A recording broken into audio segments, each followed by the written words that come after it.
नमस्कार साथियों, हिंदेश क्लासेस में आप लोगों का स्वागत है।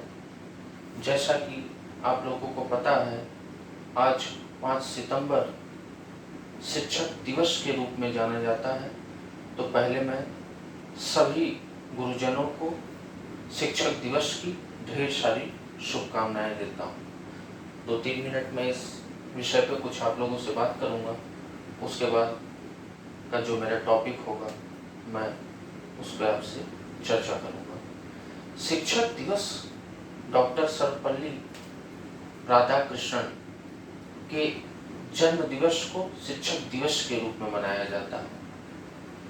शिक्षक दिवस एक शिक्षक के जीवन में बहुत ही महत्व रखता है। इसके अलावा अगर हम बात करें तो शिक्षक और विद्यार्थी दोनों के बीच में जो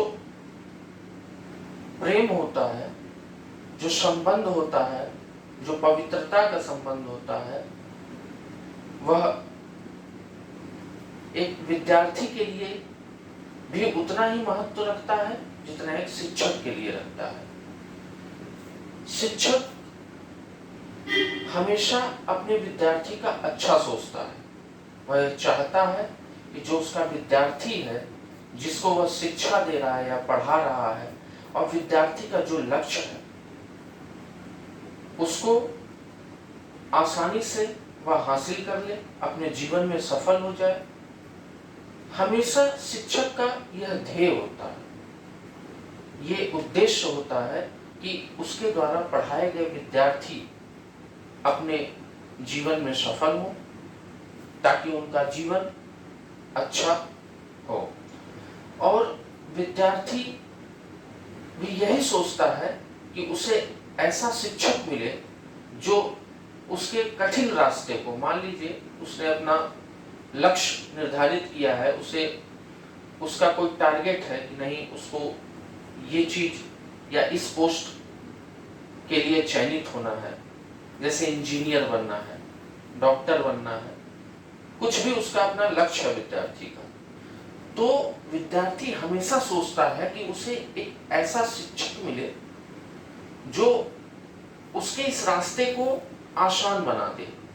और शिक्षक भी हमेशा प्रयास करता है कि उसके द्वारा पढ़ाए गए विद्यार्थी अपने जीवन में जो उनका एम है, जो उनका टारगेट है, उसको वह आसानी से अचीव कर सके। तो शिक्षक और विद्यार्थी एक सिक्के के दो पहलू हैं। विद्यार्थी के बिना शिक्षक का कोई महत्व नहीं है, और शिक्षक के बिना विद्यार्थी का कोई महत्व नहीं है।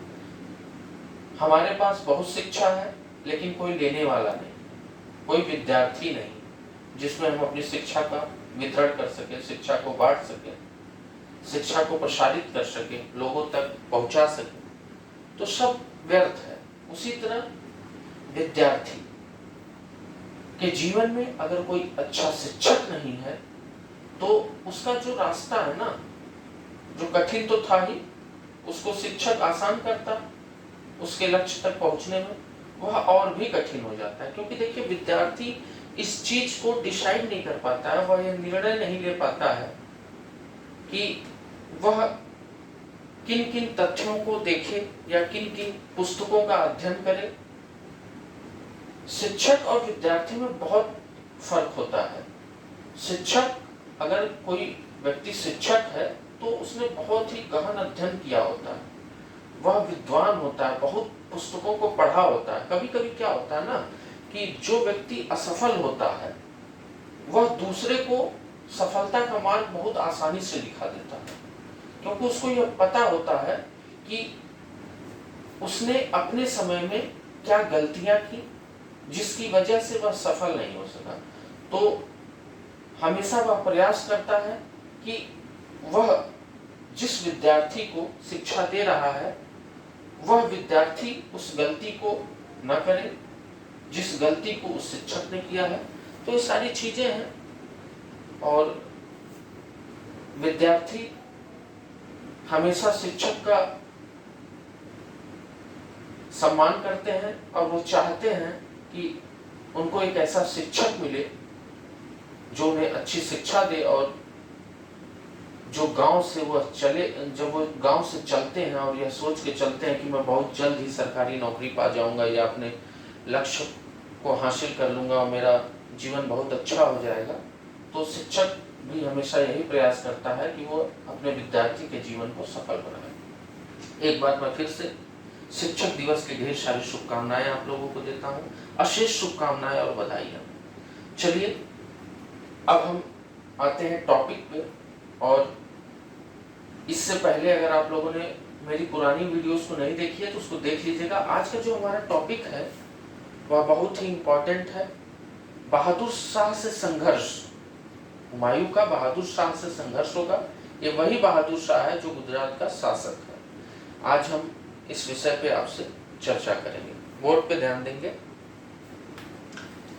आज का जो हमारा हेडिंग है वह है बहादुर शाह से संघर्ष। बहादुर शाह से संघर्ष।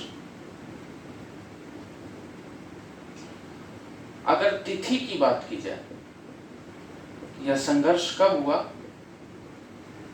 तो 1535 से 36 ईस्वी। 1535 से 36 ईस्वी। किन दो पक्षों के बीच हुआ? दो पक्ष थे इसमें। एक पक्ष में हुमायूं था, वह दूसरे पक्ष में बहादुर शाह था।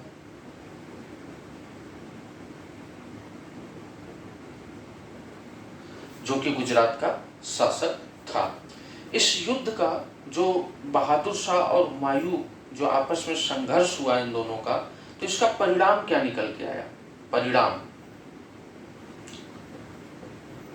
हुमायूं विजयी हुआ।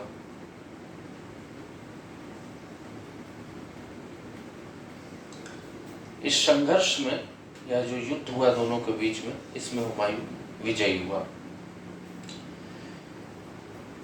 ये कुछ बातें थी, नोट कर लेंगे। जो गुजरात का शासक बहादुर शाह था, गुजरात का शासक बहादुर शाह हुमायूं का एक प्रबल शत्रु था।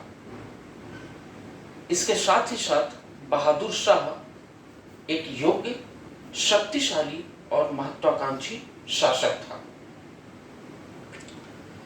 क्या वजहें थी कि हुमायूं को बहादुर शाह के साथ संघर्ष करना पड़ा? कुछ ना कुछ वजहें रही होंगी। बहादुर शाह इतना ज्यादा महत्वाकांक्षी था कि जब उसने मालवा और राजपूताना राज्य को जीत लिया, तो उसके बाद आगरा और दिल्ली पर अधिकार करने के बारे में सोचने लगा। और दिनों दिन बहादुर शाह की शक्ति में वृद्धि होती जा रही थी, या यूं कहें बहादुर शाह की शक्ति का विस्तार हो रहा था, जो कि हुमायूं के लिए एक चिंता का विषय था।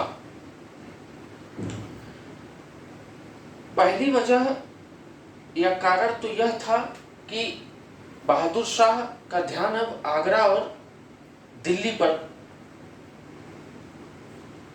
था।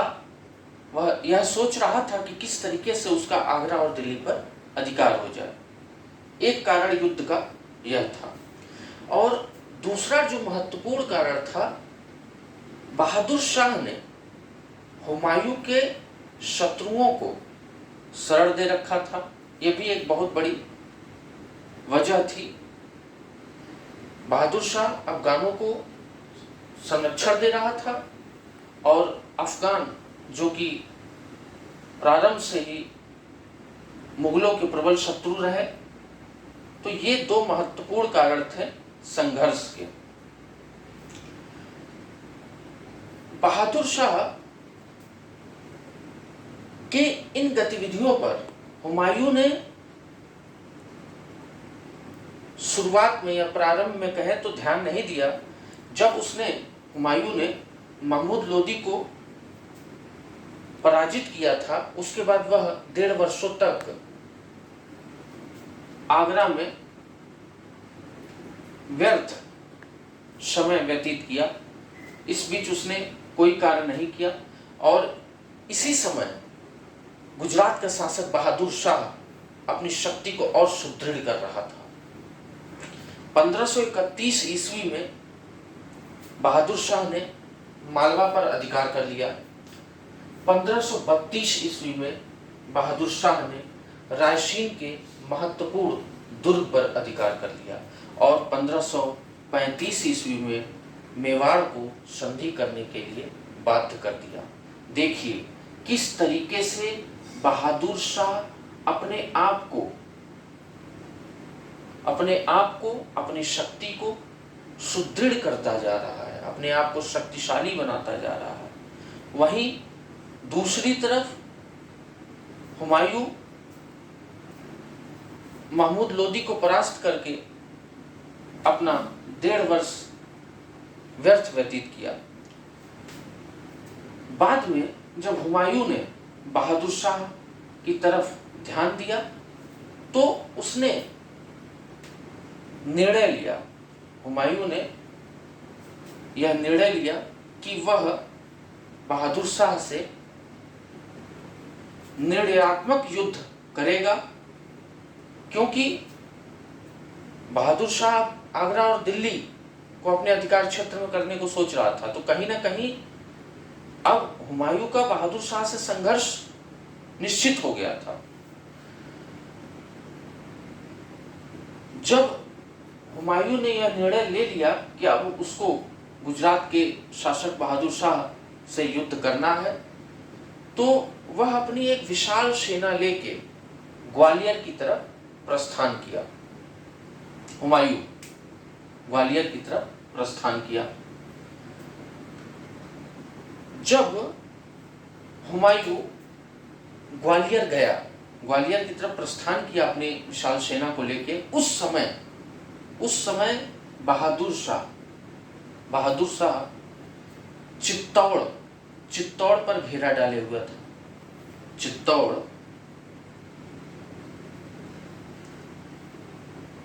चित्तौड़ पर घेरा डाले हुए था और अंततः मार्च 1535 ईस्वी में बहादुर शाह का चित्तौड़ पर अधिकार भी हो जाता है। लेकिन उससे पहले एक बात मेरी सुने। जब वह चित्तौड़ पर घेरा डाले हुआ था तो चित्तौड़ पर सिसोदिया वंश, कौन सा वंश? सिसोदिया वंश। ध्यान देंगे बोर्ड पे,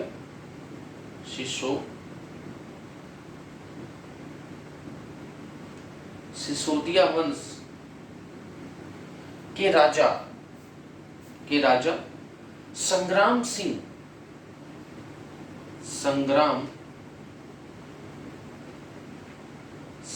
सिंह के पुत्र विक्रमजीत का शासन था। मतलब उस समय वहां का जो शासक था वो संग्राम सिंह के पुत्र विक्रमजीत थे। इसकी माता, विक्रमजीत की माता या राजमाता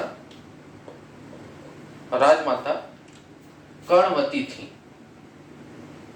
कर्णवती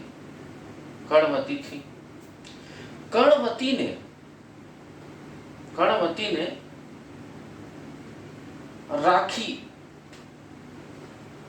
राखी के साथ एक संदेश भेजा हुमायूं के लिए कि हुमायूं उनकी मदद करे,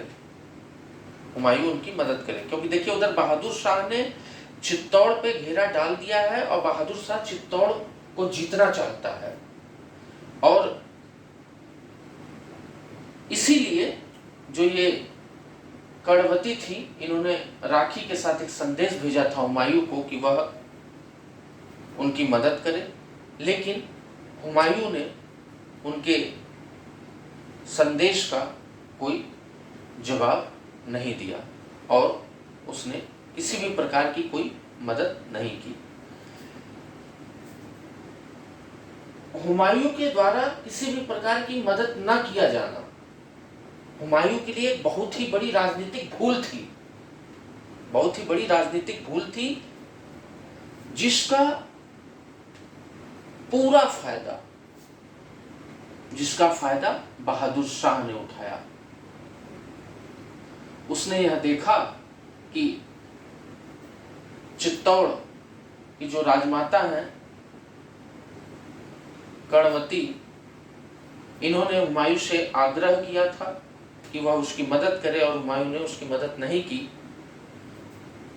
तो इसका पूरा फायदा बहादुर शाह ने उठाया। और मैंने अभी आपको बताया कि यह हुमायूं की सबसे बड़ी राजनीतिक भूल थी। उसने राजपूतों की मैत्री और सहयोग दोनों को खो दिया। उसने राजपूतों की मित्रता और सहयोग दोनों को खो दिया मदद न करने की वजह से। अंततः मार्च 1535 ईस्वी में चित्तौड़ पर बहादुर शाह का अधिकार हो गया। जब इस बात का पता हुमायूं को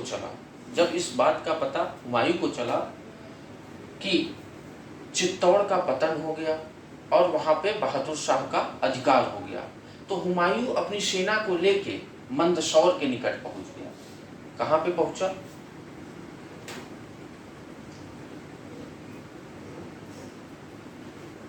ध्यान देंगे बोर्ड पे। हुमायूं अपनी सेना के साथ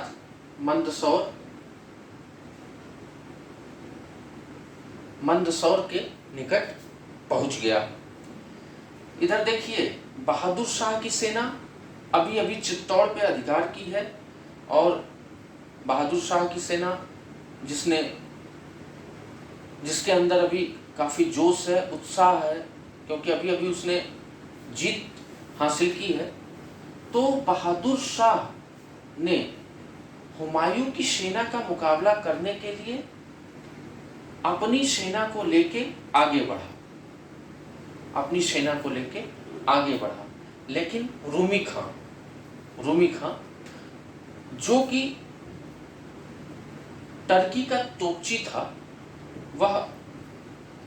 उसने बहादुर शाह को रक्षात्मक नीति अपनाने की सलाह दी। हाँ, एक बात मैं बताना भूल गया था आप लोगों को कि ये जो टर्की का तोपची रूमी खां था, इसकी मदद से बहादुर शाह ने एक अच्छा तोपखाना भी अपने पास रखा था, तोपखाना भी बनवाया था। तो इसी ने रूमी खां ने बहादुर शाह को रक्षात्मक नीति अपनाने को कहा,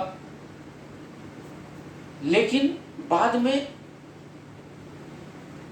बहादुर शाह की जो सेना थी वो अपने ही जाल में फंस गई, क्योंकि हुमायूं ने जिस मार्ग से बहादुर शाह के सैनिकों को या पशुओं को रसद खाद्य सामग्री जिसको बोलते हैं, रसद जाता था, उस मार्ग को ही हुमायूं ने अवरुद्ध कर दिया, जिसकी वजह से उसके शिविर में रसद नहीं पहुंचा और वहां पे अकाल की स्थिति उत्पन्न हो गई और लोग जो उसके सैनिक थे और जो पशु थे वो भूखे मरने लगे।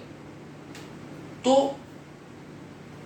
बहादुर शाह की सेना में खलबली मच गई और जब बहादुर शाह को यह लगा कि अब वह पराजित हो जाएगा या हार जाएगा, उसका पराजित होना निश्चित हो गया है, तो वह वहां से मांडू भाग गया। मांडू जगह का नाम नोट करेंगे, मांडू। बहादुर शाह मांडू चला गया। मांडू हुमायूं की सेना ने बहादुर शाह और उसके साथियों का पीछा किया, मांडू के किले का घेरा डाला। वहां से बहादुर शाह मांडू से। देखिए किस तरीके से बहादुर शाह को जब ये पता चल गया कि वह पराजित होने वाला है तो किस तरीके से वो भाग रहा है। बहादुर शाह मांडू से चंपानेर चला गया, चंपानेर। फिर वह चंपानेर से काम्बे चला गया, काम्बे, भाग ही रहा है वो। और फिर वह काम्बे से दीवू चला गया, दीवू, काम्बे से दीवू चला गया।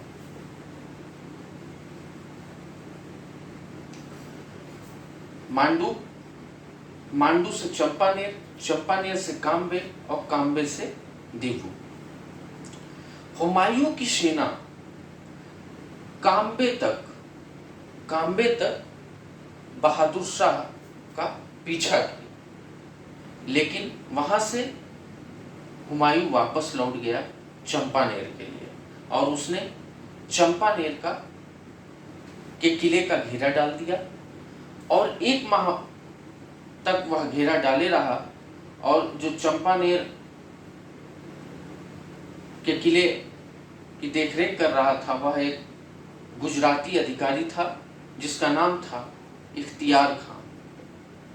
इख्तियार खान, इख्तियार खान के संरक्षण में चंपानेर का दुर्ग था। हुमायूं के 1 माह के घेरा के पश्चात जब उसको यह लगा कि अब वह पूरी तरीके से फंस चुका है तो उसने 6 अगस्त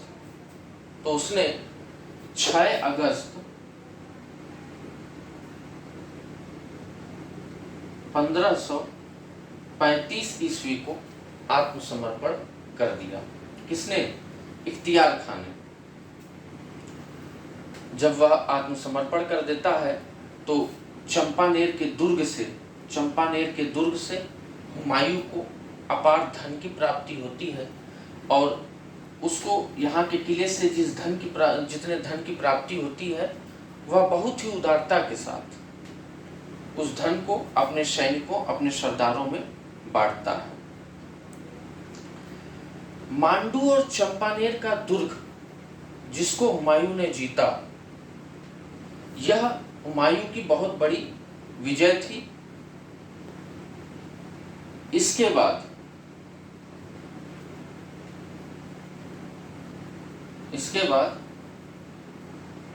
अहमदाबाद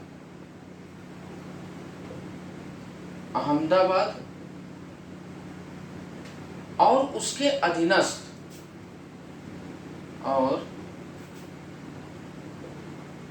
उसके अधीनस्थ क्षेत्रों को वह अपने भाई अस्करी को सौंप देता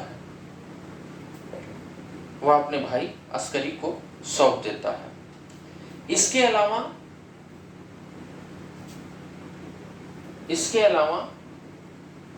एक व्यक्ति था जिसका नाम था मीर हिंदू बेग। उनको हुमायूं भड़ौच प्रदान करता है। और एक व्यक्ति थे तर्दी बेग। इधर ध्यान देंगे, बोर्ड पे दिख रहा होगा आपको, बोर्ड पे। इधर मैंने एक नाम बताया अभी, तर्दी बेग को हुमायूं चंपानेर प्रदान करता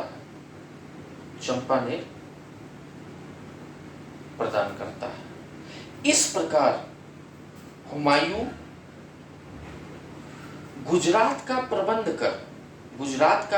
कर 22 फरवरी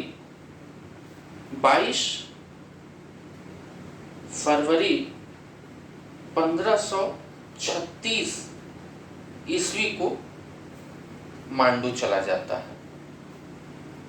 लेकिन बहुत ही दुर्भाग्य की बात है कि मालवा और गुजरात का जो विजय था हुमायूं का, वह काफी क्षणिक सिद्ध हुआ, वह काफी क्षणिक सिद्ध हुआ, क्योंकि जैसे ही हुमायूं, मैंने अभी आपको बताया, जैसे ही हुमायूं 22 फरवरी 1536 ईस्वी को मांडू चला जाता है, तो उसके बाद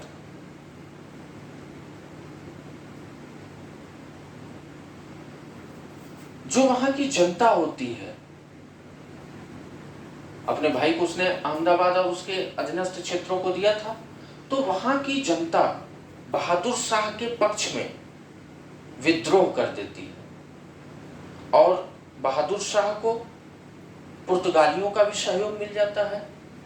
तो बहादुर शाह पुर्तगालियों के सहयोग से और वहां की जनता का समर्थन पाके एक बार पुनः प्रयत्नशील हो जाता है मालवा और गुजरात को अपने अधिकार क्षेत्र में लेने में,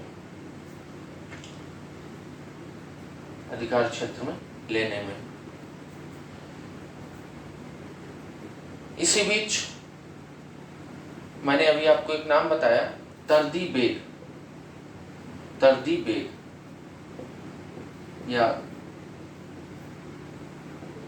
तारदी बेग भी कहते हैं।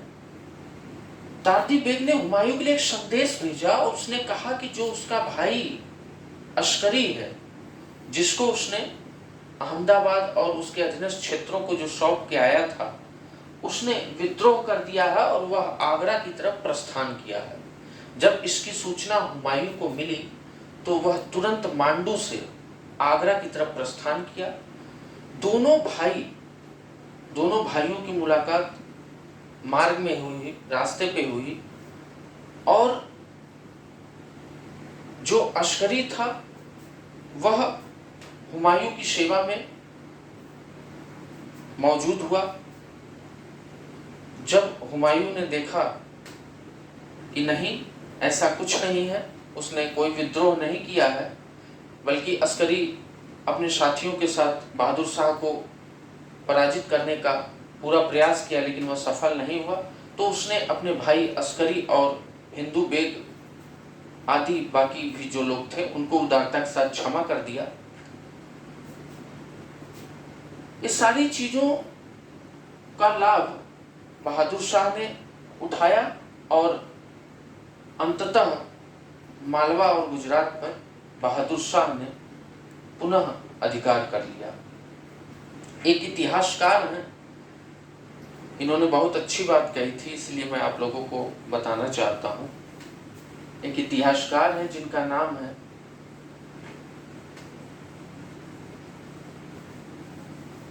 लेनपुल।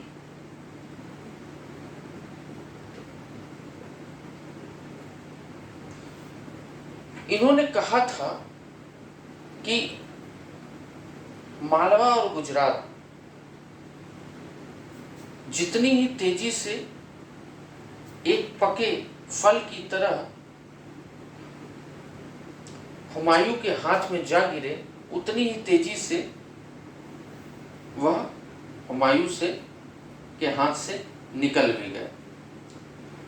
ये इतिहासकार लेनपुल ने कहा था। तो अगर आपसे ऐसा कभी कथन पूछा जाए कि यह किसने कहा था, तो वे इतिहासकार लेनपुल थे। देखिए किस तरीके से मालवा और गुजरात पे फिर से बहादुर शाह ने अधिकार कर लिया, लेकिन ज्यादा दिनों तक वह सत्ता का सुख नहीं भोग सका और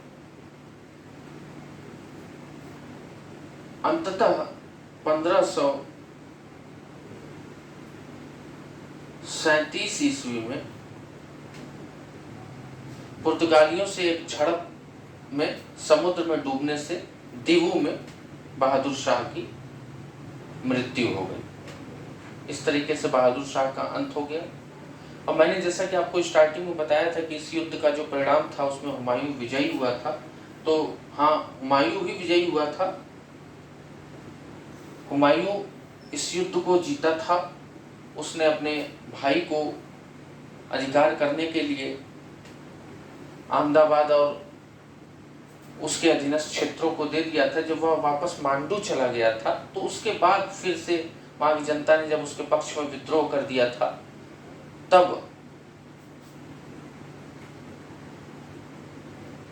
उसके पक्ष में विद्रोह कर दिया था बहादुर शाह के, तब जाके बहादुर शाह फिर से प्रयास किया था और मालवा और गुजरात पर अपना अधिकार कर लिया था। लेकिन ज़्यादा समय तक वह सत्ता का सुख नहीं भोग सका था, क्योंकि पुर्तगालियों से उसकी झड़प हुई और समुद्र में डूबने से दीबू में उसकी मृत्यु हो गई। तो इसका परिणाम अगर देखें तो हुमायूं की ही विजय हुई थी। अब जो हमारा इसके बाद जिसकी हम बात करेंगे, शेर खां से संघर्ष। शेर खां से संघर्ष। अगर टाइम की बात करें तो 1537 से 1540। हम इसको अपने नेक्स्ट वीडियो में बात करेंगे। इसमें चुनार को हुमायूं के द्वारा जीता जाएगा और चुनार विजय होगी। फिर वह बंगाल विजय करता है और फिर किस तरीके से हम देखेंगे कि चौसा की लड़ाई होगी, बिलग्राम का युद्ध होगा। उसमें चौसा और बिलग्राम के युद्ध में शेर खां और हुमायूं के बीच होगा, तो किस तरीके से हुमायूं पराजित होगा। ये सारी बातें हम अपने नेक्स्ट वीडियो में करेंगे। हाँ, अगर अभी तक आप लोगों ने मेरे चैनल को सब्सक्राइब नहीं किया तो सब्सक्राइब कर लें। एक बात और, आप लोग मेरी पुरानी वीडियोस को जरूर देखें, क्योंकि सभी वीडियोस एक दूसरे से कनेक्टेड हैं। जब आप पुरानी वाली वीडियो देख लेंगे तब आपको ये वीडियो बहुत अच्छे से समझ में आएगी। धन्यवाद साथियों।